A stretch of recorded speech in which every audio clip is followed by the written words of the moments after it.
Shalom, welcome to Hebrew with Mayim. In this video, we are going to be learning the first Torah portion for the book of Exodus.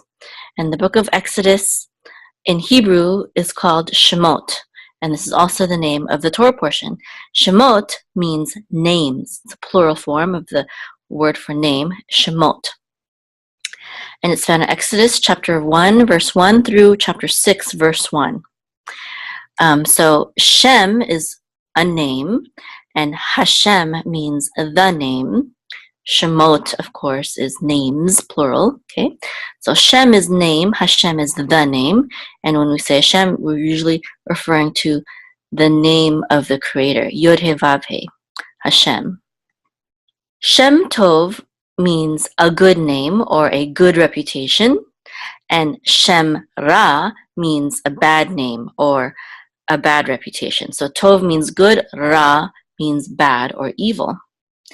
And Shem, of course, is name. Baruch Hashem is a common phrase that is said when someone is happy about something, and it means blessed is the name. It's a common praise to God. Baruch Hashem, Baruch Hashem. Blessed, Baruch Hashem, the name. Blessed is the name. L'shem Shemaim, literally for the name of heaven, or for the sake of heaven. L'shem Shemaim.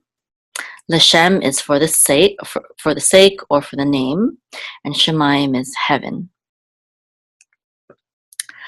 Asa lo Shem, Asa lo Shem, which means made a name for himself. Asa is he made, lo is for himself, and Shem is a name. And it means to establish a reputation, so to speak. Okay, now let's get into the verse. The first verse in English reads, Exodus chapter 1, verse 1, "And these are the names of the sons of Israel who came to Egypt with Jacob. Each man and his household came." Okay, and that starts off with this word right here. This is a vav with a shiva which says v. So this is an aleph with a tzere which says e, and this revi'i means that this is where the accent mark goes. Okay, so it's this aleph with a tzere says e, so ve'e, this is the accent of the word, and this is a lamed with a segol and a hey which says le. Ve'ele, ve'ele, which means, and these are, ele is these, okay? And these are ve'ele, Shemot, we already pronounced that, it's the name of our Torah portion, Shemot, this is a mem, this is a shin with a shiva, which says she, this is a mem, and this vav with a cholem says o, and this is a tav, so together this will say mot, Shemot, and this is the accent or trope mark here, this pashta, so we know that the accent of the words on the last syllable, Shemot, these are the names. Shemot means names. Okay, there's an implied the because it's talking about something specific. Okay, these aren't just random names. These are going to be the names. Okay, next we have hey and a patak which says ha. This means the. This prefix means the. And then we have a bet with a kamatz right here, which says ba. And then we have an aleph with a hirik, which says e, along with this yud, and then the mem sofit. Together we'll say im, habaim. And so this is the trope mark or accent mark. It's a tipcha, and so we know that the accent of this word is on the last syllable. So habaim. And this means those who came, okay? Ha is the, but we'll translate it as those, or we could say the ones who came. So ha ba'im. The im part makes it plural. We know there's more than one person. And the ba is come or came. So ha ba'im is those who came. Okay, so next letter, this is a mem with a hirik. Okay, this says me, and this is a tsari. So together that will say meets. And this shava right here, usually the shava in the middle of a word is not pronounced. Usually, not always, but there are exceptions. But usually the shava in the middle of a word is not pronounced. So we're just going to say meets right here. Meets, and then we have a resh with a kamatz, and that this is going to say ra. So meets ra, and this isn't etnachta. This is going to give the accent mark for the word, okay? And this is a yud, and this yud will actually go with this, okay? This is mitzray, okay? And this shava is not going to be sounded, but okay, mitzray, and this is a mem with a kamatz, and the hey will be ma.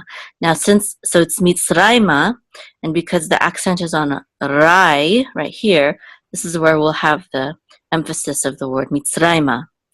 And Mitzrayim is Egypt, but Mitzrayma means to Egypt. Okay, this ending at the end means to Egypt.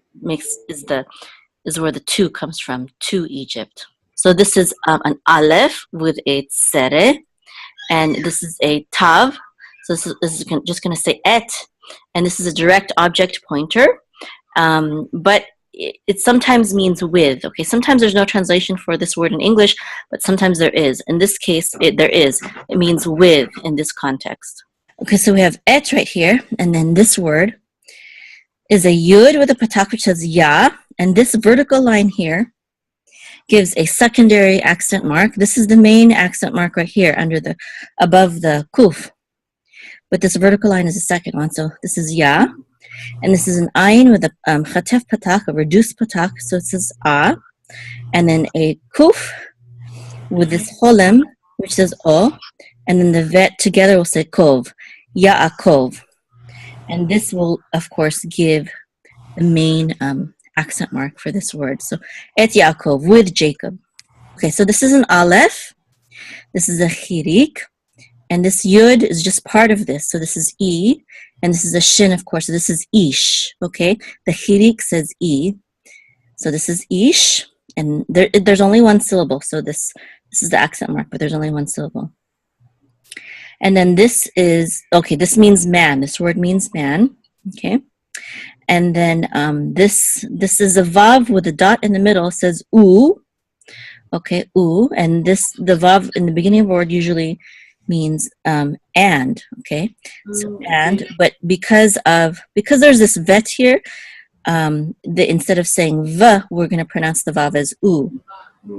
And actually, historically, this is the way that it was pronounced. U. The vav was historically pronounced u always, not a v sound. But anyways, okay. So this is a vet. So this is u, and then this is a vet with a tsere, and this yod together will say ve, u ve, a tav with a vav and a cholam on top, which says o. This says o. So u ve. Oh, excuse me. Uveto. Okay, so I already said that this means and, okay? These words, these letters, bet, yud, tav, spell house, okay? If it were alone, it would say bait, but it spells house. This means house.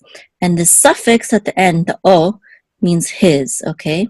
So this word means and his house, okay? So every man, there's an implied every man. You can also say each man. And his house, this last word, this is a bet with a kamatz, and this says ba.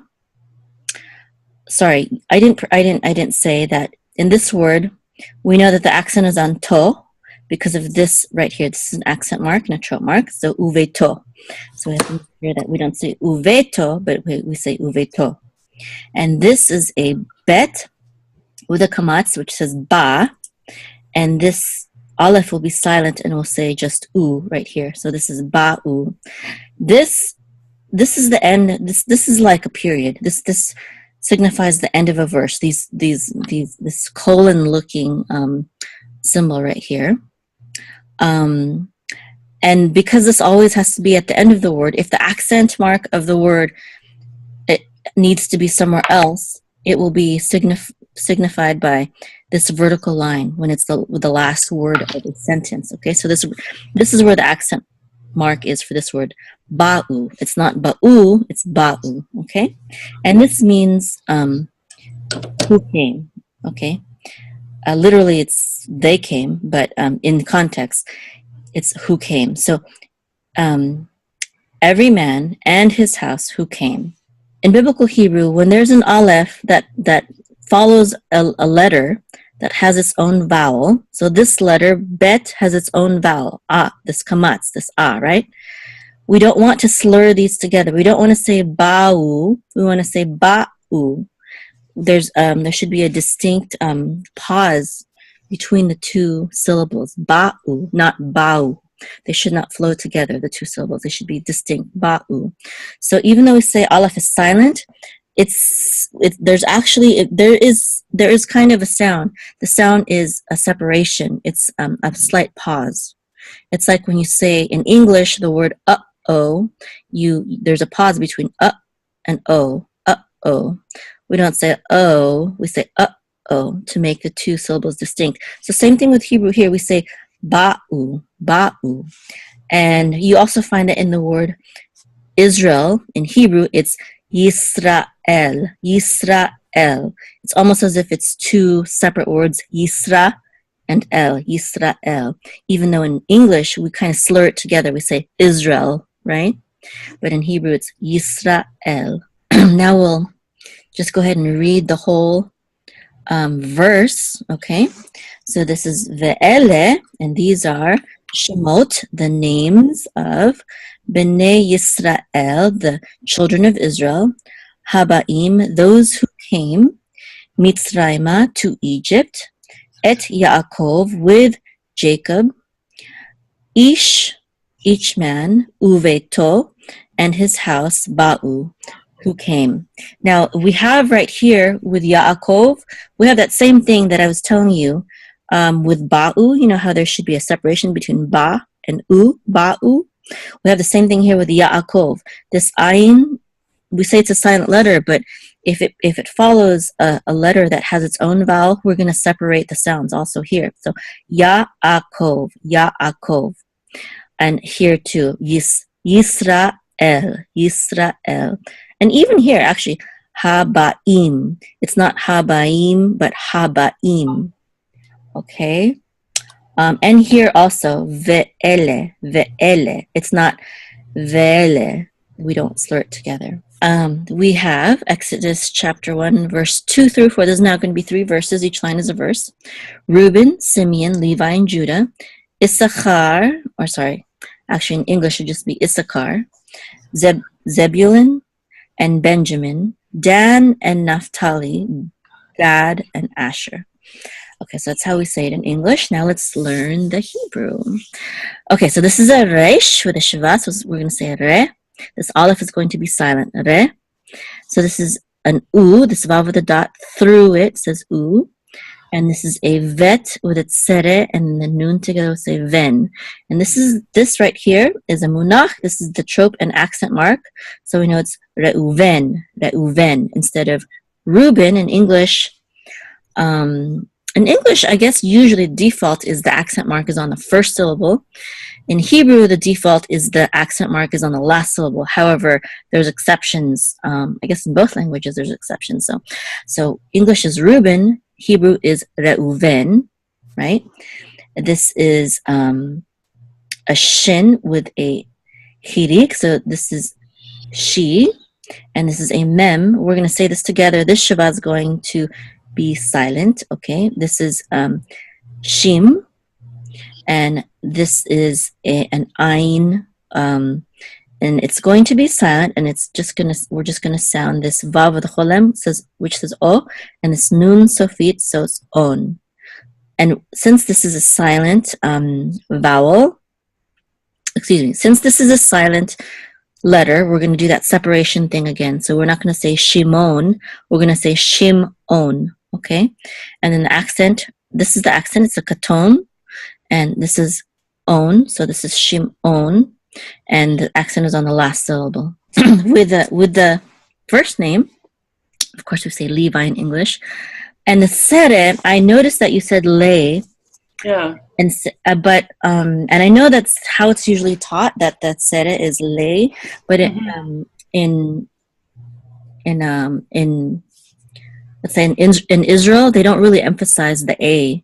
You would just say le.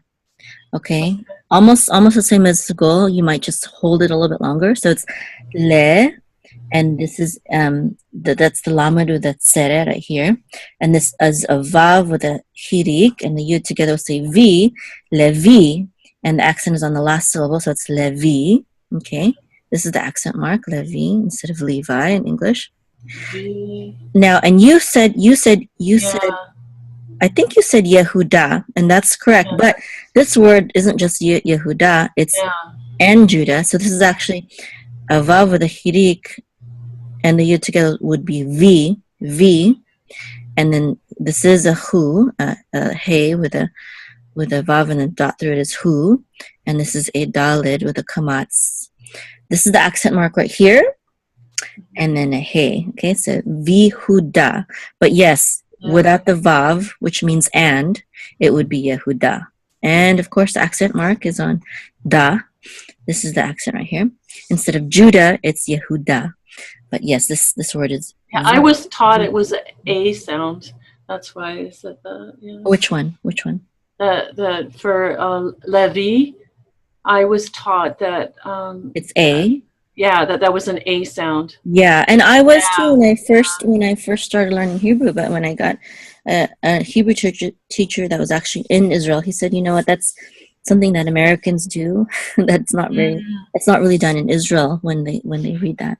So this is V. The name by itself would be Yehuda with the accent on da, but because we have the vav here, it's V. It's Vihuda. Okay, Vihuda. It means and Judah. This yud with a hirik says ye. Okay, this is a sin, and the reason why this dot is here is it means that you're going to this indicates a doubling of this letter, and so you hold it a little bit. So instead of Issachar, it's Issachar. Issachar. So it's a bit redundant that it both has this dagesh and also has a double sin. But this is basically because a real kosher Torah will not have any dots and vowels and stuff like that. The way it's pronounced is Yissachar. So you kind of just hold it a little bit. Okay, the s sound.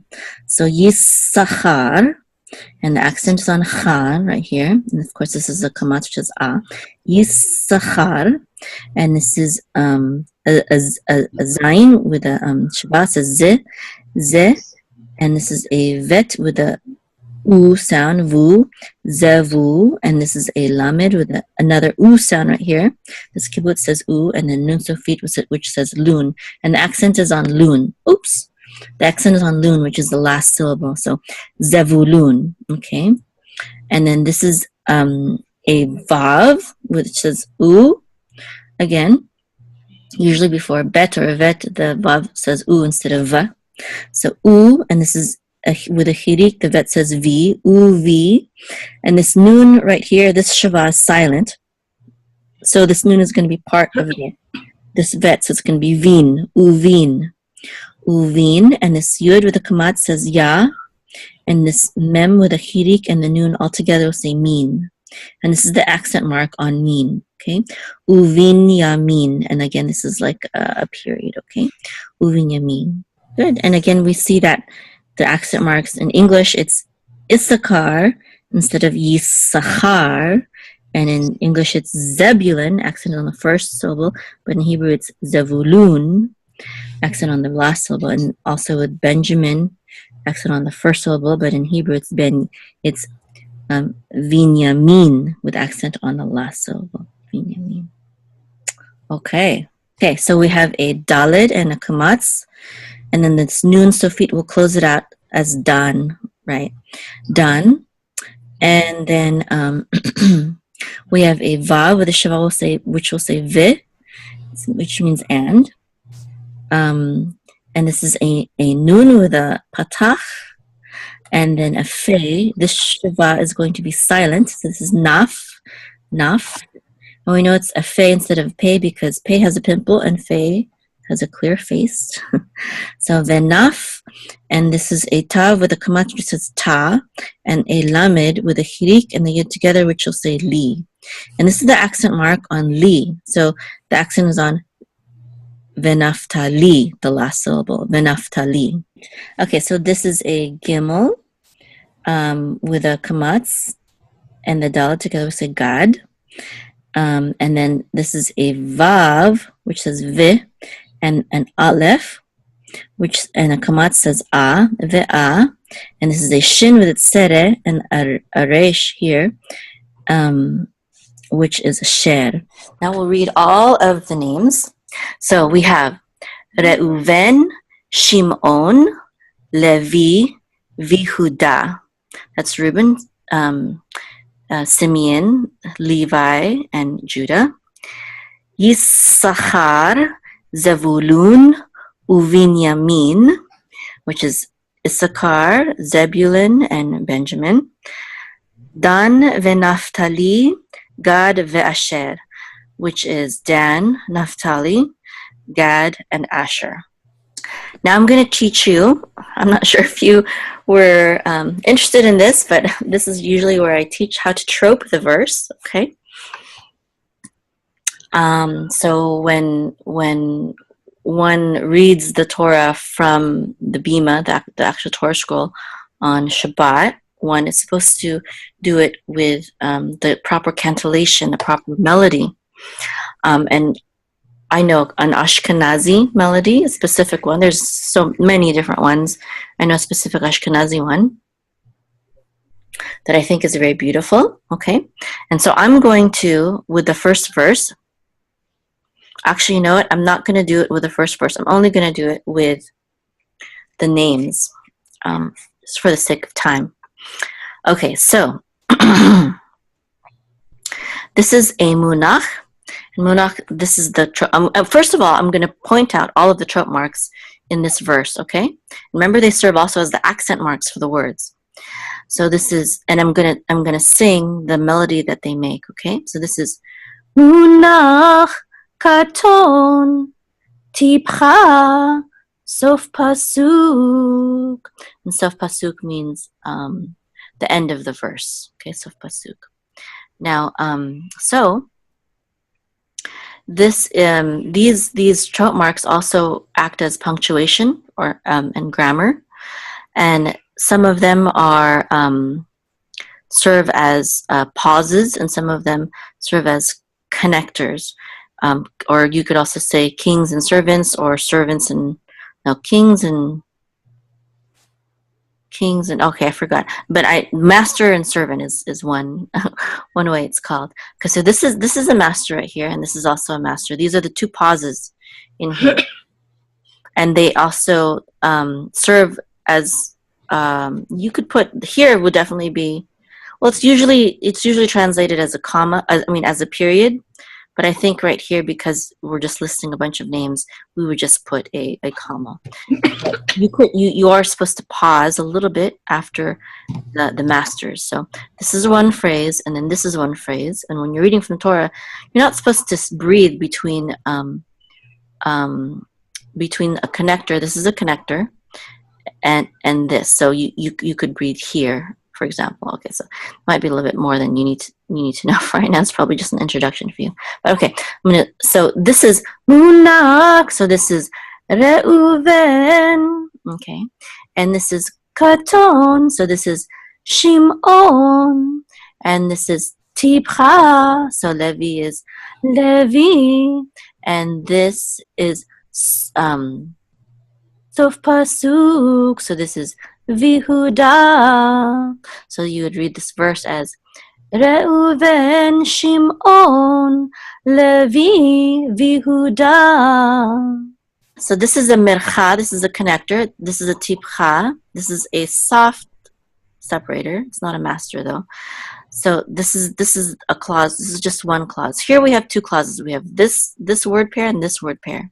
Here we just have one clause. There's no masters except for this one. Okay. So this is mercha tipcha sof pasuk. So Issachar is mercha. So this is Issachar. And Zebulun is tipcha. So this is Zebulun. And this is sof pasuk. So uvinyamin is uvinyamin. So altogether this is Issachar, Zebulun, uvinyamin. Okay, and then we have mercha tipcha, same as up here. Mercha sof pasuk. So this is Dan has mercha, so it's just Dan, and Naphtali has tipcha, so this is Naphtali, and God has mercha, so this is God, and this is Ve'asher has sof pasuk, so this is Ve'asher. Okay, so Dan Naphtali, God Ve'asher. Okay, now just for fun, because we're learning the names of the 12 tribes, I'd like to teach you also, and I don't normally do this, but because we're learning the names of the 12 tribes, I thought it'd be really interesting to learn how they were pronounced anciently, because what we all probably have learned first is the more modern Biblical Hebrew. But there's a difference between modern and ancient Biblical Hebrew, okay? So Resh is almost the same. Okay, I'm gonna stick on emphasizing the letters that are more drastically different than not. Okay, so Reuven is pretty much the same. Okay, Reuven. Let me see. Now I want Shimon is a little bit different in ancient Biblical Hebrew. The ayin is not just silent; it's actually guttural, and it's like a Klingon sound from Star Trek. So it's on, okay? Shimon, okay? So that's the ayin. It's ayin. It's a little bit guttural. Shimon. Okay, you know how like chaf is in your throat? You feel it? Same thing with this ayin. Shimon. And also anciently, the vav was a wow, so it was pronounced like a W or a U. So this would be, instead of Levi, it would be Lewi. Okay. It was also sometimes an O, but it was never a V sound anciently. So this is Lewi. So this would be we, who, and the Daled, if you notice, sometimes the Daled has a dot in it, like this right here, right? So this dot, when the Daled has a dot, it's supposed to be pronounced like a D, like a D. Without the dot, it's actually pronounced like a th, like a TH, like as in they. This would be the, okay, the. But there's another difference besides the Daled, which is the kamatz. The kamatz was not an ah. Today we're taught that the kamatz and the patach, this right here, are both pronounced as ah, but that's actually not anciently true. Before, the kamatz was an ah sound, as in like AW, like ah. So this would be wihudo, okay? This is Reuven, this is Shimon, Lewi, and wihudo. Very good. And if you want to learn more about this specific topic, ancient Biblical Hebrew, there's a rabbi. I forgot his name, but his YouTube channel is Machon Shiloh, Machon, and then Shilo. And he usually, when he reads Hebrew, he pronounces it the ancient biblical way. Oh, because I watch him sometimes. Sometimes I didn't get what he was saying. That's why. This is why, because he does it the ancient. He's really into restoring ancient biblical Hebrew. And, even though, you might not commonly use it in Israel, or even when people go up to read the Torah, it's usually not used this way. But when you at least know these differences, it's gonna help you a lot, because there's some words that, for example, im, which means with, there's with, and then there's if, right? And one of them is spelled with an ayin. It's actually im, and the other one is means with. Okay, so it's really im. And if you know the difference between them, then you can more easily tell what it means. And so there's a lot of instances like that. And also, the word kol. I don't know if you know the word kol, like kol Yisrael.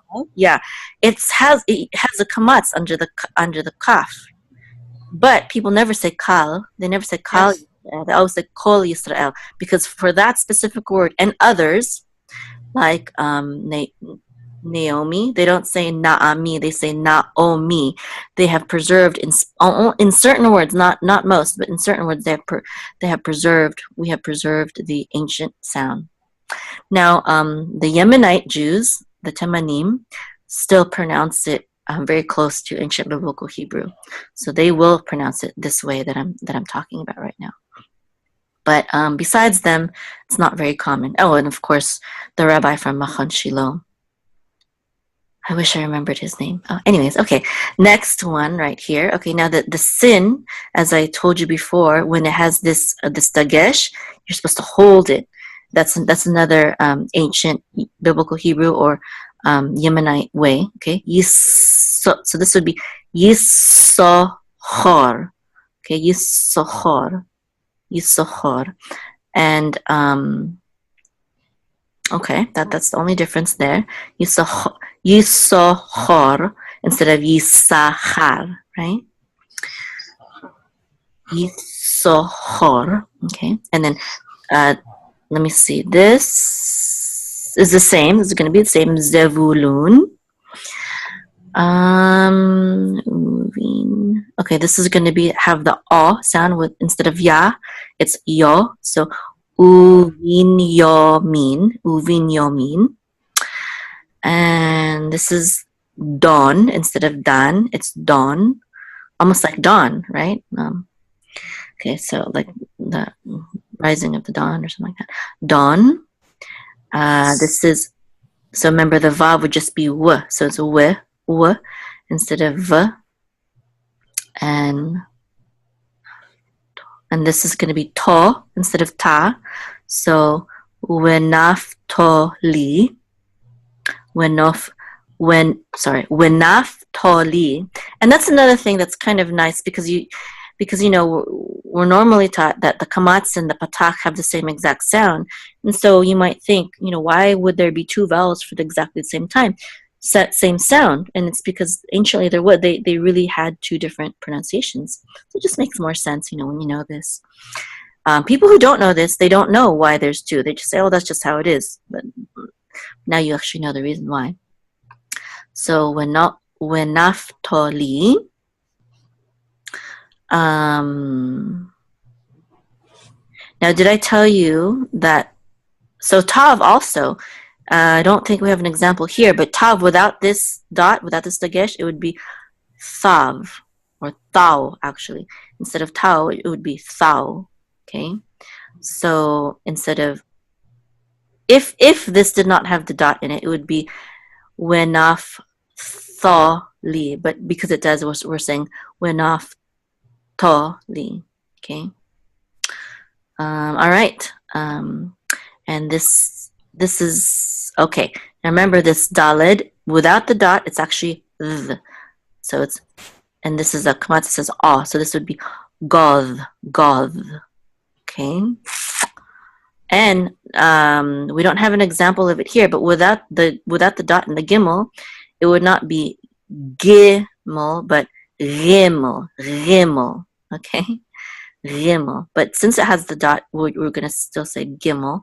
So it'll be Gov, Gov. And then this is we, and this is a instead of a. We a, and this is sher. We a sher.